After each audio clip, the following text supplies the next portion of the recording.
നമസ്കാരം. Raf talk ഫുട്ബോളിലേക്ക് അവർക്കും സ്വാഗതം. യുവേഫ ചാമ്പ്യൻസ് ലീഗിൻ്റെ ലീഗ് ഘട്ടത്തിലെ മത്സരങ്ങൾ അവസാനിച്ചല്ലോ.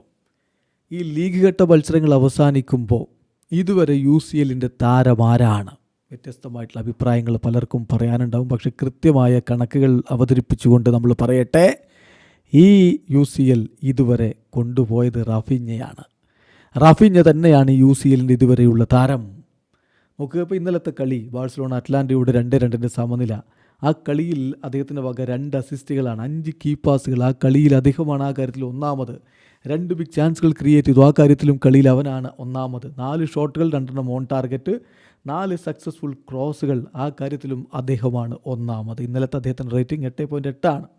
ഇന്നലത്തെ മാത്രം നോക്കണ്ടെന്നേ, UCL 8 റൗണ്ട് മത്സരങ്ങൾ എടുക്കുക, അദ്ദേഹത്തോളം ഗോൾ കോൺട്രിബ്യൂഷനുള്ള മറ്റാരുമില്ല. ഗോളടിയിൽ അദ്ദേഹം 2ാമതാണ്, അസിസ്റ്റിൽ അദ്ദേഹം 2ാമതാണ്. Goal contribution, goal plus assist എടുത്താൽ അദ്ദേഹത്തോളം മറ്റാരുമില്ല, കഴിഞ്ഞില്ല.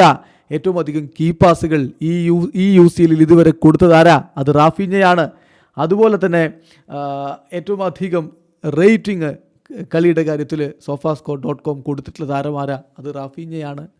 സോ പൊളിച്ചടുക്കിയ പ്രകടനം തന്നെയാണ് റാഫീഞ്ഞ ഈ തവണ യുവേഫ ചാമ്പ്യൻസ് ലീഗിൽ ഇതുവരെ നടത്തിയിട്ടുള്ളത്. കൃത്യമായ കണക്കിലേക്ക് പോവുകയാണ്. 8 കളികൾ, 8 ഗോളുകൾ, 4 അസിസ്റ്റ്, 8 കളിയിൽ നിന്ന് 12 ഗോൾ കോൺട്രിബ്യൂഷൻ. ആ കാര്യത്തിൽ അദ്ദേഹം ഒന്നാമത്. ഓരോ 55 മിനിറ്റുകളിലും ഒരു ഗോൾ പാർട്ടിസിപ്പേഷൻ വരുന്നു. 26 കീ പാസുകൾ, 6 ബിഗ് ചാൻസുകൾ. sofascore.com അദ്ദേഹത്തിന് കൊടുത്ത ആവറേജ് റേറ്റിംഗ് 8.41 ആണ്. സോ റാഫീഞ്ഞ തന്നെയാണ് താരം. വീഡിയോസ് എനിക്ക് ഫുട്ബോൾ ലോകത്ത് കൂടുതൽ വിശേഷങ്ങളുമായി റാഫ് ടോക്സ് എത്താം.